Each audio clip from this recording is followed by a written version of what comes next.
I'm Katina's mom, and I can't wait to hear about the holiday travel and the economics of Thanksgiving, which Katina is now going to teach me about. Yes, I am. I have my slideshow up there. So, basically, have you traveled for Thanksgiving? Yes. By car? By plane? Tell me about Only ever it. by car. Only ever by car? Mm-hmm. Why is that? Because all of our family lives in New England. So, taste and preferences, you would say? Convenience? What works best for you? Yes, convenience. Which happens to be a shifter of the demand curve. Now, Mrs. Gakis, when you are driving, what are you giving up to drive to those Thanksgiving dinners? Time. Time, very good. Number 1, the time spent driving. Oh, yes. Yes, and number 2, have you considered the miles being put on the car? Yes, especially with the holiday traffic, all the stop and go. Not very convenient for you, is it now? Would you say it's a little, uncomfortable for you? It can be. Yeah, it can be. Because, planes, they have, people that do stuff for you. But, Kathy, she likes to drive herself. So she has to focus the whole time to make sure she doesn't hit any other cars while she's not the pilot on the plane. So she can relax and prepare for Thanksgiving. So, don't go far enough to fly. It's just more convenient for you. So basically, there are pros and cons to both driving and flying to your destination, right? Yes. There are trade-offs that you'll have to consider while traveling. So, while you could go the extra mile and drive, you are giving so many things up. But you are also giving up the things when you are flying to your destination. You are. So, Kathy, for your next Thanksgiving... Call me Mom. No. So for your next Thanksgiving, it's all about what you care about and what you value most. So consider that for me. The slides shows moving. So, as we have learned before, supply is the amount of good or service that a producer is able and willing to make available on the market, right? As you can see in the graph over here. Yeah. This is the demand. This is their equilibrium point where the consumers and the producers meet in the middle. And that's where everyone agrees. Now, so basically, in case you were wondering, Mom, what do you need to drive your car? What powers it besides the engine? The price of gas. Gas, yes. right? Yep. So what would you do in case you were almost near empty or a quarter of the way? Would you fill up your tank perhaps? Yes, I would. Yeah, she would. You hear that, Mr. McAdams?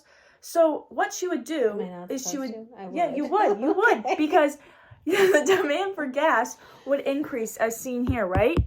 You see that, Mom, Miss Gakis? Yes. Yes. And you know what that does? It pushes the price of gas up. Yes. It pushes it up. Yeah. But also the quantity demanded also increases. Keep that in mind, folks.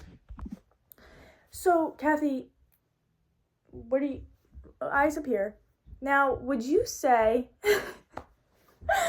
that the gas prices are increasing or decreasing? Think about the major political things that have been happening recently. Well, they're probably going to decrease right now with the changeover between Biden and Trump. With the presidency. Can't really get into that. That often happens a little bit. The economy goes crazy. Crazy. And I've seen the gas get your stocks prices ready. Levelly go down a little bit. Yeah, especially when Trump goes in, right? I don't know how that happens. That's weird.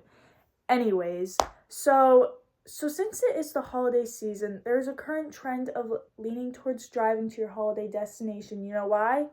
Due to the decrease in price. So far, just at this specific time, because of the change in power between Joe Biden, and Donald J.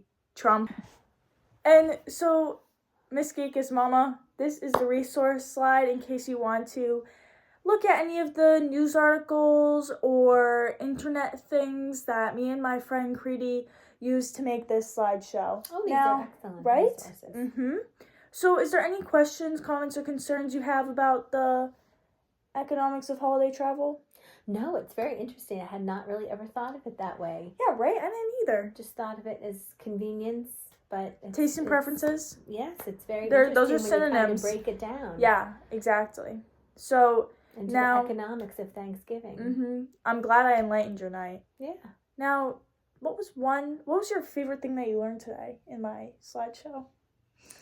My favorite thing Do. probably was that.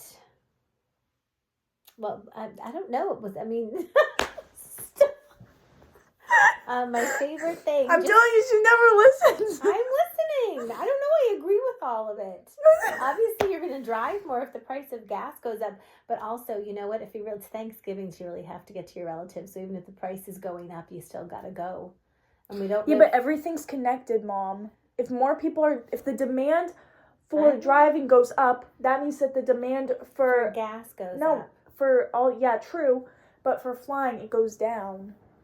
Yes. Did you realize that? Yeah.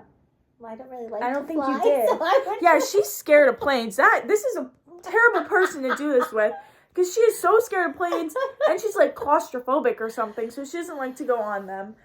But yeah, this was me and my PowerPoint and my dog's bone and my dog. Cooper was also listening. Say hi, Cooper. Yep. Oh, he's alive. He is 9,000 years old. No, he is not.